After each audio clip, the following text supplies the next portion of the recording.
역대하 19장.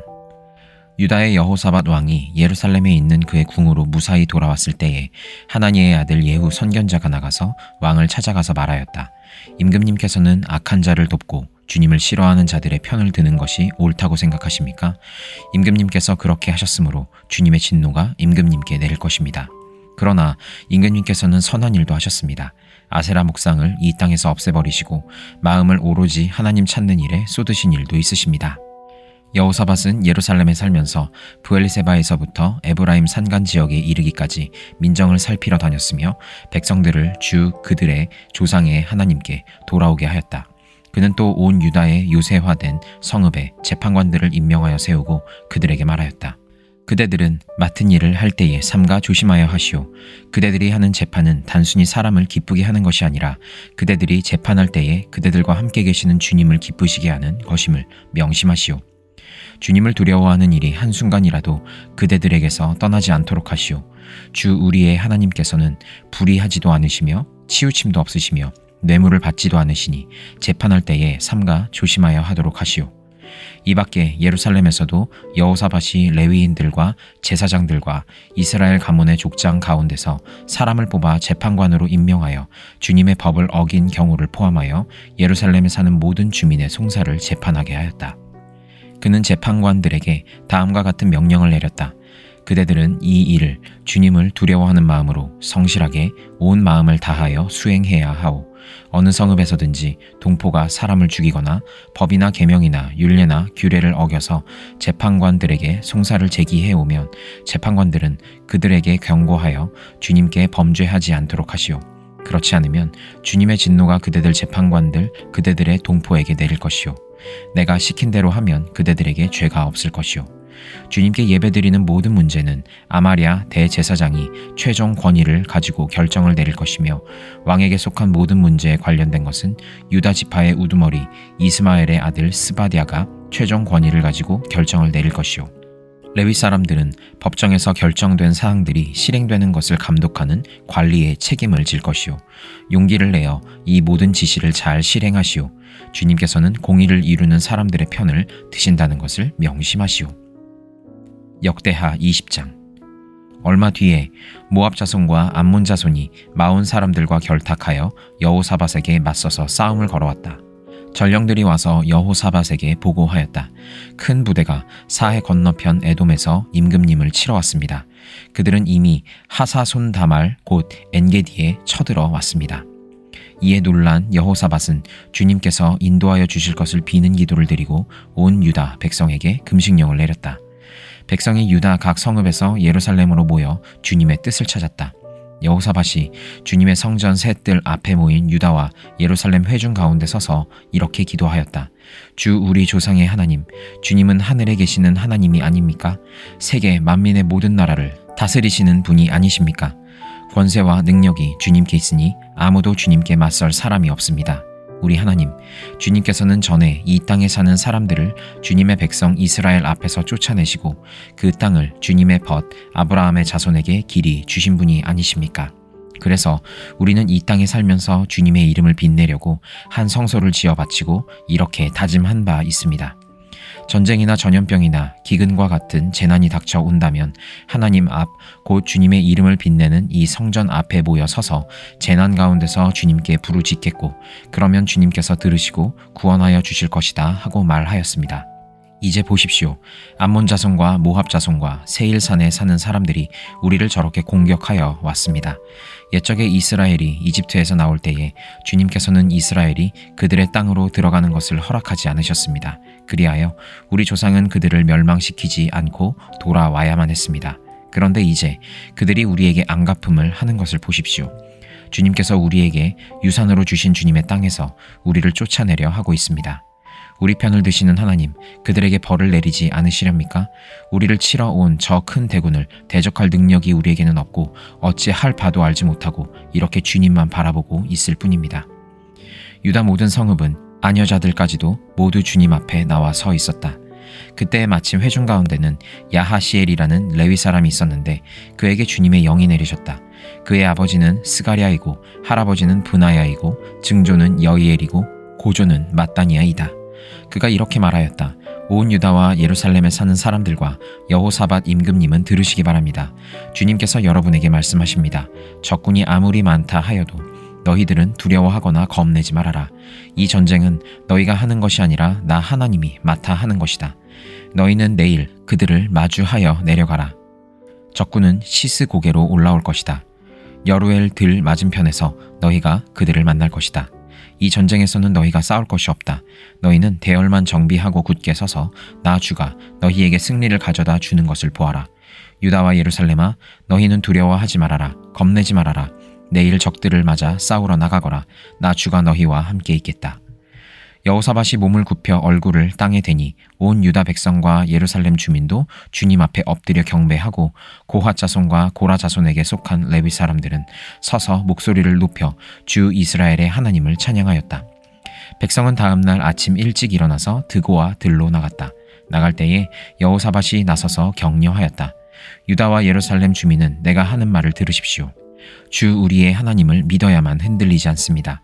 주님께서 보내신 예언자들을 신뢰하십시오. 우리는 반드시 이깁니다. 여호사밧은 백성들과 의논한 다음에 노래하는 사람들을 뽑아 거룩한 예복을 입히고 군대 앞에서 행진하게 하였다. 그는 또 노래하는 사람들이 주님께 감사하여라, 그의 인자하심이 영원하다 하면서 주님을 찬양하게 하였다.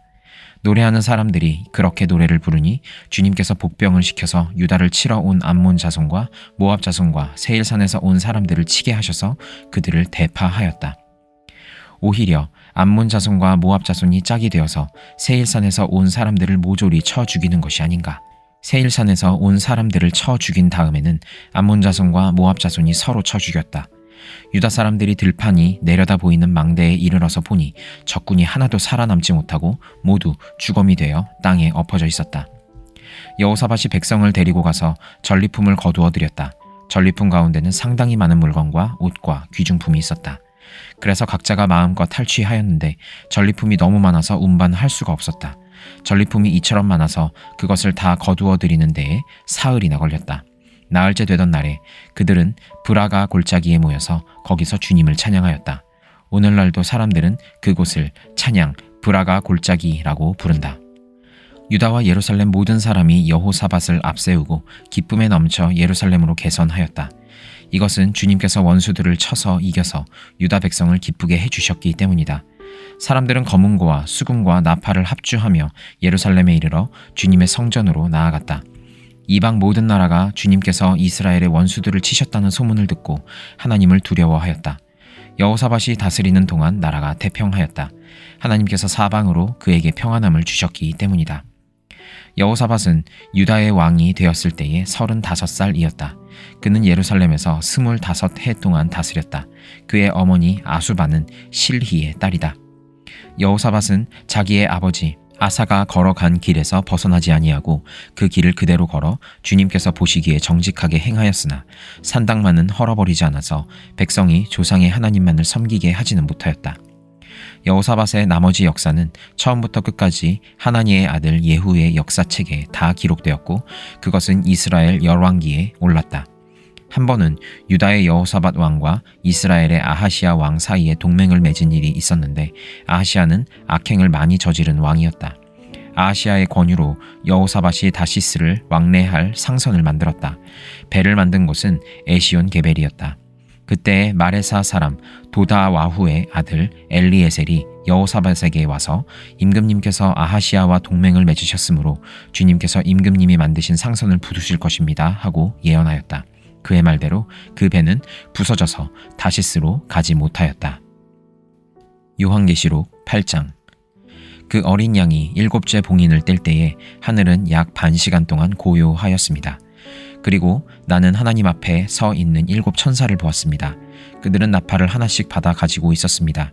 또 다른 천사가 와서 금 향로를 들고 제단에 섰습니다. 그는 모든 성도의 기도에 향을 더해서 보좌 앞 금제단에 드리려고 많은 향을 받았습니다. 그래서 향의 연기가 성도들의 기도와 함께 천사의 손으로부터 하나님 앞으로 올라갔습니다. 그 뒤에 그 천사가 향로를 가져다가 거기에 제단 불을 가득 채워서 땅에 던지니 천둥과 요란한 소리와 번개와 지진이 일어났습니다. 그때에 나팔을 하나씩 가진 7 천사가 나팔을 불 준비를 하였습니다. 첫째 천사가 나팔을 부니 우박과 불이 피에 섞여서 땅에 떨어졌습니다. 그래서 땅의 3분의 1이 타버리고 나무의 3분의 1이 타버리고 푸른 풀이 다 타버렸습니다. 둘째 천사가 나팔을 부니 불타는 큰 산과 같은 것이 바다에 던져졌습니다. 그래서 바다의 3분의 1이 피가 되고 바다에 사는 생명이 있는 피조물들의 3분의 1이 죽고 배들의 3분의 1이 부서졌습니다. 셋째 천사가 나팔을 부니 큰 별 하나가 횃불처럼 타면서 하늘에서 떨어져서 강들의 3분의 1과 샘물들 위에 덮쳤습니다. 그 별의 이름은 쑥이라고 합니다. 그래서 물의 3분의 1이 쑥이 되고 많은 사람이 그 물을 마시고 죽었습니다. 그 물이 쓴 물로 변하였기 때문입니다. 넷째 천사가 나팔을 부니 해의 3분의 1과 달의 3분의 1과 별들의 3분의 1이 타격을 입어서 그것들의 3분의 1이 어두워지고 낮의 3분의 1이 빛을 잃고 밤도 역시 그렇게 되었습니다. 그리고 내가 보고 들으니 날아가는 독수리 한 마리가 하늘 한가운데로 날면서 큰 소리로 외쳤습니다. 화가 있다, 화가 있다. 땅 위에 사는 사람들에게 화가 있다. 아직도 세 천사가 불어야 할 나팔 소리가 남아 있다. 스가랴 4장. 내게 말하는 천사가 다시 와서 나를 깨우는데 나는 마치 잠에서 깨어난 사람 같았다. 그가 나에게 무엇을 보느냐고 묻기에 내가 대답하였다. 순금으로 만든 등잔대를 봅니다. 등잔대 꼭대기에는 기름을 담은 그릇이 있고 그 그릇 가장자리에는 7 대롱에 연결된 등잔 7개가 놓여 있습니다. 등잔대 곁에는 올리브나무 2 그루가 서 있는데 하나는 등잔대 오른쪽에 있고 다른 하나는 등잔대 왼쪽에 있습니다. 나는 다시 내게 말하는 천사에게 물었다. 천사님, 이것들이 무엇입니까? 내게 말하는 천사가 나에게 그것들이 무엇을 가리키는지 모르겠느냐고 묻기에 천사에게 모르겠다고 대답하였다. 그가 내게 이렇게 말해주었다. 그것은 주님께서 스룹바벨을 두고 하신 말씀이다. 힘으로도 되지 않고 권력으로도 되지 않으며 오직 나의 영으로만 될 것이다. 만군의 주님께서 말씀하신다. 큰 산아, 내가 무엇이냐? 스룹바벨 앞에서는 평지일 뿐이다. 그가 머릿돌을 떠서 내올 때에 사람들은 그 돌을 보고서 아름답다, 아름답다 하고 외칠 것이다. 주님께서 나에게 말씀하셨다. 스룹바벨이 이 성전의 기초를 놓았으니 그가 이 일을 마칠 것이다. 그때에야 비로소 너희는 만군의 주님께서 나를 너희에게 보내셨다는 것을 알게 될 것이다. 시작이 미약하다고 비웃는 자가 누구냐? 스룹바벨이 돌로 된 측량추를 손에 잡으면 사람들은 그것을 보고 기뻐할 것이다. 이 7 눈은 온 세상을 살피는 나 주의 눈이다. 나는 그 천사에게 물었다. 등잔대의 오른쪽과 왼쪽에 있는 올리브나무 2 그루는 무엇을 뜻합니까? 나는 또 그에게 물었다. 기름 담긴 그릇에서 등잔으로 금빛 기름을 스며들게 하는 금대롱 2개가 있고 그 옆에 올리브나무 가지가 2개 있는데 이 가지 2개는 무엇을 뜻합니까? 그 천사가 나에게 그것들이 무엇을 가리키는지 모르겠냐고 묻기에 나는 천사에게 모르겠다고 대답하였다. 그 천사는 올리브나무 2 그루와 가지 2개는 온 세상을 다스리시는 주님을 섬기도록 주님께서 기름 부어서 거룩히 구별하신 2 사람이라고 말해 주었다. 요한복음 7장. 그 뒤에 예수께서는 갈릴리를 두루 다니셨다. 유대 사람들이 자기를 죽이려고 하였으므로 유다 지방에는 돌아다니기를 원하지 않으셨다. 그런데 유다 사람의 명절인 초막절이 가까워지니 예수의 형제들이 예수께 말하였다. 형님은 여기에서 떠나 유대로 가셔서 거기에 있는 형님의 형제들도 형님이 하는 일을 보게 하십시오.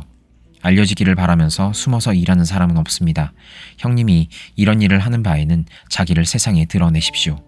예수의 형제들까지도 예수를 믿지 않았기 때문이다. 예수께서 그들에게 말씀하셨다. 내 때는 아직 오지 않았다. 그러나 너희의 때는 언제나 마련되어 있다. 세상이 너희를 미워할 수 없다. 그러나 세상은 나를 미워한다. 그것은 내가 세상을 보고서 그 하는 일들이 악하다고 증언하기 때문이다. 너희는 명절을 지키러 올라가거라. 나는 아직 내 때가 차지 않았으므로 이번 명절에는 올라가지 않겠다. 이렇게 그들에게 말씀하시고 예수께서는 갈릴리에 그냥 머물러 계셨다. 그러나 예수의 형제들이 명절을 지키러 올라간 뒤에 예수께서도 아무도 모르게 올라가셨다. 명절에 유대 사람들이 예수를 찾으면서 물었다. 그 사람이 어디에 있소? 무리 가운데서는 예수를 두고 말들이 많았다.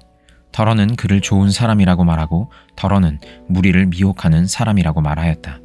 그러나 유대 사람들이 무서워서 예수에 대하여 드러내놓고 말하는 사람은 아무도 없었다. 명절이 중간에 접어들었을 즈음에 예수께서 성전에 올라가서 가르치셨다. 유대 사람들이 놀라서 말하였다. 이 사람은 배우지도 않았는데 어떻게 저런 학식을 갖추었을까? 예수께서 그들에게 대답하셨다. 나의 가르침은 내 것이 아니라 나를 보내신 분의 것이다. 하나님의 뜻을 따르려는 사람은 누구든지 이 가르침이 하나님에게서 난 것인지 내가 내 마음대로 말하는 것인지를 알 것이다.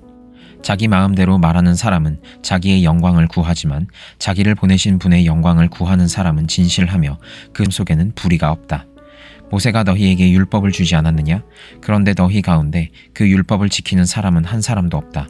어찌하여 너희가 나를 죽이려고 하느냐? 무리가 대답하였다. 당신은 귀신이 들렸소. 누가 당신을 죽이려고 한다는 말이오? 예수께서 그들에게 말씀하셨다. 내가 한 가지 일을 하였는데 너희는 모두 놀라고 있다.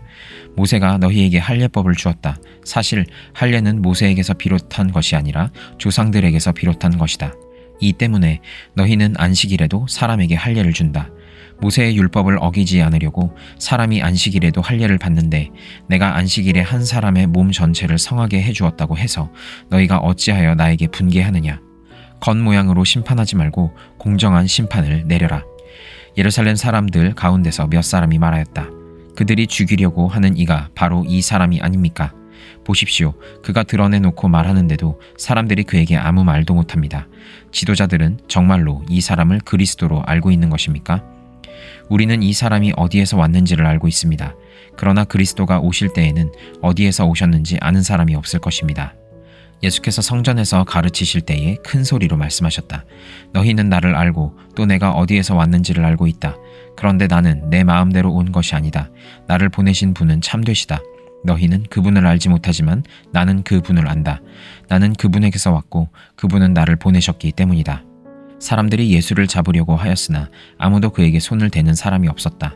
그것은 그의 때가 아직 이르지 않았기 때문이다. 무리 가운데서 많은 사람이 예수를 믿었다. 그들이 말하였다. 그리스도가 오신다고 해도 이분이 하신 것보다 더 많은 표징을 행하시겠는가? 무리가 예수를 두고 이런 말로 수군거리는 것을 바리새파 사람들이 들었다. 그래서 대제사장들과 바리새파 사람들은 예수를 잡으려고 성전 경비병들을 보냈다. 예수께서 그들에게 말씀하셨다. 나는 잠시 동안 너희와 함께 있다가 나를 보내신 분께로 간다. 그러면 너희가 나를 찾아도 만나지 못할 것이요 내가 있는 곳에 너희가 올 수도 없을 것이다. 유대 사람들이 서로 말하였다. 이 사람이 어디로 가려고 하기에 자기를 만나지 못할 것이라고 하는가? 그리스 사람 가운데 흩어져 사는 유대 사람들에게로 가서 그리스 사람들을 가르칠 셈인가? 또 너희가 나를 찾아도 만나지 못할 것이요 내가 있는 곳에 너희가 올 수도 없을 것이다 한 말은 무슨 뜻인가? 명절의 가장 중요한 날인 마지막 날에 예수께서 일어서서 큰 소리로 말씀하셨다. 목마른 사람은 다 나에게로 와서 마셔라. 나를 믿는 사람은 성경이 말한 바와 같이 그의 배에서 생수가 강물처럼 흘러나올 것이다. 이것은 예수를 믿은 사람이 받게 될 성령을 가리켜서 하신 말씀이다. 예수께서 아직 영광을 받지 않으셨으므로 성령이 아직 사람들에게 오지 않았다. 이 말씀을 들은 무리 가운데는 이 사람은 정말로 그 예언자이다 하고 말하는 사람들도 있고 이 사람은 그리스도이다 하고 말하는 사람들도 있었다. 그러나 더러는 이렇게 말하였다. 갈릴리에서 그리스도가 날 수 있을까? 성경은 그리스도가 다윗의 후손 가운데서 날 것이요 또 다윗이 살던 마을 베들레헴에서 날 것이라고 말하지 않았는가? 무리 가운데 예수 때문에 분열이 일어났다. 그들 가운데서 예수를 잡고자 하는 사람도 몇 있었으나 아무도 그에게 손을 대지는 못하였다. 성전 경비병들이 대제사장들과 바리새파 사람들에게 돌아오니 그들이 경비병들에게 물었다. 어찌하여 그를 끌어오지 않았느냐? 경비병들이 대답하였다. 그 사람이 말하는 것처럼 말한 사람은 지금까지 아무도 없었습니다. 바리새파 사람들이 그들에게 말하였다. 너희도 미혹된 것이 아니냐? 지도자들이나 바리새파 사람들 가운데서 그를 믿은 사람이 어디에 있다는 말이냐? 율법을 알지 못하는 이 무지렁이들은 저주를 받은 자들이다. 그들 가운데 한 사람으로 전에 예수를 찾아간 니고데모가 그들에게 말하였다. 우리의 율법으로는 먼저 그 사람의 말을 들어보거나 또 그가 하는 일을 알아보거나 하지 않고서는 그를 심판하지 않는 것이 아니오. 그들이 니고데모에게 말하였다. 당신도 갈릴리 사람이요? 성경을 살펴보시오. 그러면 갈릴리에서는 예언자가 나오지 않는다는 것을 알게 될 것이오. 그리고 그들은 제각기 집으로 돌아갔다.